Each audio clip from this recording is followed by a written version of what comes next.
জানালায় মাথা রেখে উদাস চোখে আকাশ দেখছিল শ্রেয়া।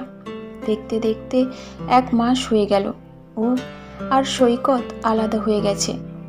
বিয়েটা ভালোবেসেই করেছিল ওরা, কিন্তু বিয়ের পর থেকে কেমন যেন সেই ভালোবাসাটাই ফিকে হতে শুরু করেছিল। শ্রেয়ার চাকরিতে নাইট ডিউটি কম্পালসারি, সেটা জানতো সৈকত। তবুও সেই নাইট ডিউটি নিয়েই অশান্তি শুরু হলো। কেন রাতে কাজে বেরোবে ও? তুমি কি জানতে না এটা আমার কাজের জন্য ম্যান্ডেটরি? কেন এই চাকরিটা করতেই হবে? কেন তোমায়? ছেড়ে দাও, পরে অন্য জব জয়েন্ট করে নিও। টাকার তো কোনো দরকার নেই তোমার। ভাবলে কি করে তুমি আমি চাকরি ছেড়ে তোমার মুখাপেক্ষী হয়ে বসে থাকবো? জব ছাড়লে এত সহজে পাওয়া যায় আর এই বাজারে? রোজ রোজ অশান্তি এই এক ইস্যুতে। অবশ্য আরও অনেক কিছুই যোগ হচ্ছিল ক্রমে ক্রমে। শ্রেয়ার রান্না ভালো না, ওর ডালে নুন বেশি, তরকারিতে ঝাল বেশি। সৈকতের সেই নিয়ে বিরক্তির শেষ নেই। শ্রেয়াও বিরক্তির চরমে উঠেছিল সৈকতকে নিয়ে। বিশ্রীভাবে নাক ডাকে সৈকত। রাতে ঘুমানো যায় না, অসম্ভব ভুলো মন, ঘর নোংরা করে রাখে। শ্রেয়ার বাবা মা নেই, নিজের বলতে তেমন কেউ নেই। অনেক আশা নিয়েই এই বিয়েটা করেছিল ও। ভাবতে পারেনি সব কিছু এত তাড়াতাড়ি ভেঙে যাবে, মাত্র 6 মাসেই। কেন এত খারাপ লাগা নিয়ে পড়ে আছিস বলতো?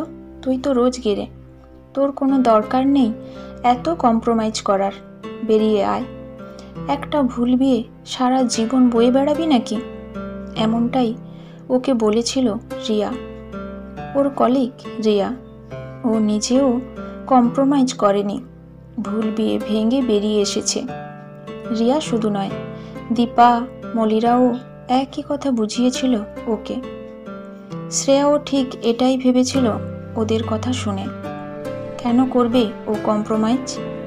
ওর তো কোনো কিছুর অভাব নেই। মায়েদের আমলে তাদের না হয় সবার নিজেদের রোজগার ছিল না, পায়ের নিচে জমি শক্ত ছিল না, কিন্তু ও তো তা নয়। এই জেনারেশনের মেয়েরা স্বাবলম্বী, সেজন্যই চলে এসেছে ও। রিয়ার হোস্টেলেই রয়েছে 1 মাস। সৈকত এর মাঝে ফোন করেছিল কয়েকবার, কিন্তু শ্রেয়া আর ফিরবে না। এত অশান্তি কেন সইবে ও? কিরে, সুটকেস গোছাচ্ছিস? কোথাও যাবি? বলিসনি তো। শ্রেয়াকে ব্যাগে জিনিস ভরতে দেখে বলল রিয়া, হ্যাঁ যাচ্ছি, সৈকতের কাছে ফিরে যাচ্ছি।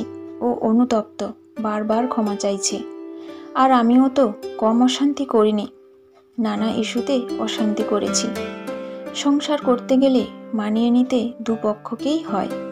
ও যেমন আর আমার নাইট ডিউটি নিয়ে অশান্তি করবে না বলেছে, তেমনি আমাকেও ওর ত্রুটিগুলো মানিয়ে নিতে হবে।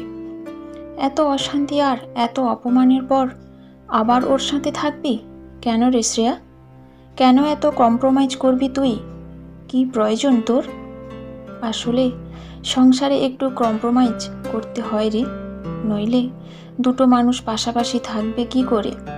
মা বলতেন, জানিস তো, মায়েদের যুগটা আলাদা ছিল। তখন সংসার ছেড়ে চলে আসার অনেক সমস্যা ছিল। তোর এখনো বাচ্চা হয়নি, ভালো রোজগার করিস, তোর ওকে ছাড়তে কি অসুবিধা? কেন পড়ে থাকবি তুই? জানি রে, তুই বলবি মায়েদের উপায় ছিল না, কিন্তু আমার উপায় আছে বলেই সব ভেঙে দেব হুট করে? একবার চেষ্টাও করব না? দেখি না আর একবার চেষ্টা করে, যদি অল্প কম্প্রোমাইজ করে সম্পর্কটা বেঁচে যায়। ক্ষতি কি রে রিয়া? আসি রে। সুটকেস হাতে বেরিয়ে গেল শ্রেয়া। রিয়ার কানে বাজছে ওর শেষ কথাগুলো। উপায় আছে বলেই সংসার ভেঙে দেব? একবার চেষ্টাটুকুও করব না? না, এভাবে ভাবতে পারেনি রিয়া। ওর টাকার জোর আছে, স্বাধীনচেতা মেয়েও, তাই কোনো দিন মনেই হয়নি যে একবার অন্তত একটু চেষ্টা করে দেখি। কিন্তু সত্যি কি আর একবার একটু চেষ্টা করা যেত না? কিংসুক কি সত্যি এতটাও খারাপ ছিল? আসলে সত্যি ভেঙে দেওয়ার সুযোগ আছে বলেই ভেঙে দেব এমন ভাবনাটা শ্রেয়া ভাবলো না বলেই বোধহয় ও অনেকটা অন্যরকম।